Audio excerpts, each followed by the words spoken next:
سلام عليكم. وأخيرا طلع جيمس جان وأعلن رسميا عن المرحلة الأولى من عالم دي سي.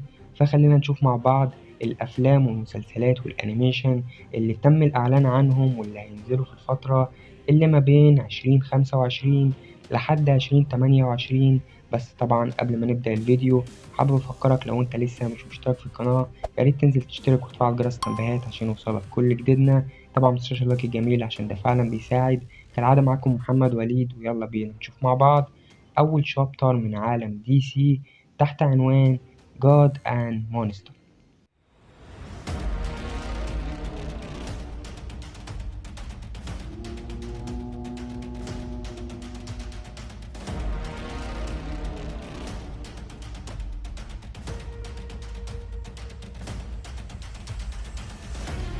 طيب، أول حاجة جيمس جان قالها في تقديم الخطة بتاعته إنه هيبدأ من بعد الأفلام اللي هتنزل السنة دي زي شازام وفلاش وبلو بيتل وأكوامان، وأكد إن فيلم فلاش يعتبر واحد من أفضل أفلام السوبر هيرو اللي شافهم. فمش عارف بصراحة ده بيلمح لإيه، خصوصا وإن الأفلام دي رسميا بقى ملهاش لازمة جوه الخطة الجديدة. وأكد كمان إن في أعمال هتكون بره الخطة بتاعته زي ذا باتمان والجوكر وتين تايتنز جو. فيلا بينا نشوف مع بعض الفصل الأول، واللي زي ما قلنا هيكون تحت عنوان God and Monsters. وأول عمل معانا وهو مسلسل الأنيميشن Creature Commandos، واللي هيأدي أصوات الشخصيات في المسلسل ده هما الممثلين اللي هيلعبوا الأدوار دي لايف أكشن، لأن الأنيميشن خلاص بقى جزء من العالم السينمائي.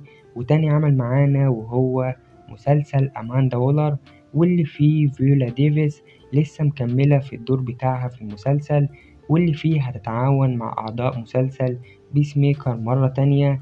يعني من الآخر كده مرات جيمس جان، وأول أعمال العالم السينمائي والبداية الحقيقية للعالم ده هو فيلم سوبرمان لاجاسي، واللي من كتابة جيمس جان نفسه.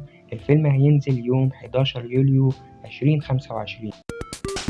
وبعد كده مع المسلسل اللي تم الإعلان عنه من زمان وأخيرا هيبدأوا الشغل فيه، وهو مسلسل لانترز، واللي هيكون مركز على جون ستيروس وهال جوردن. المسلسل هيكون مليان بالألغاز والتحقيقات في الفضاء الخارجي.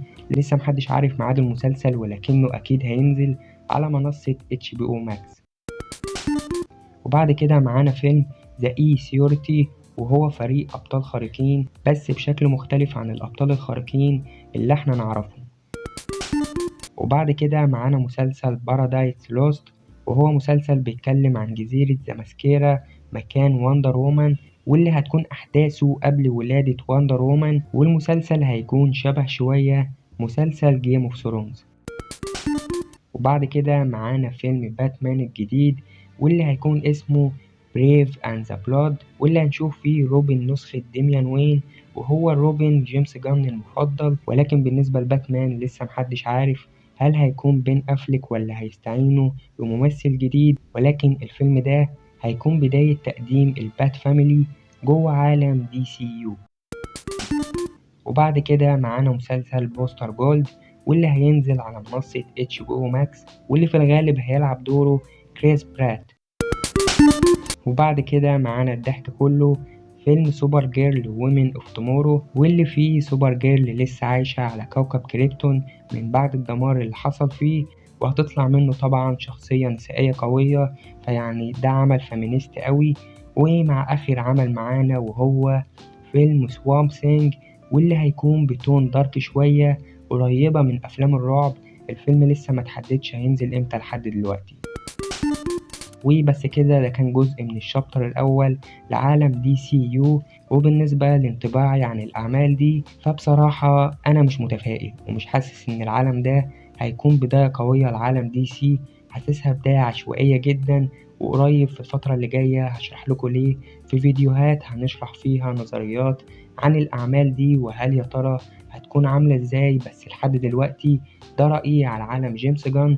يهمني اسمع رأيكم تحت في الكومنت، هل تتفقوا معايا ولا لا؟ وهل شايفين ان دي هتكون بداية قوية لجيمس جان مع دي سي ولا لا؟ يهمني أسمع رأيكم جدا، وكالعادة لو عجبك محتوى القناة وعايز تشوف فيديوهات أكتر ياريت تنزل تحت تشرفنا وتشترك وتفعل جرس التنبيهات عشان يوصلك كل جديدنا.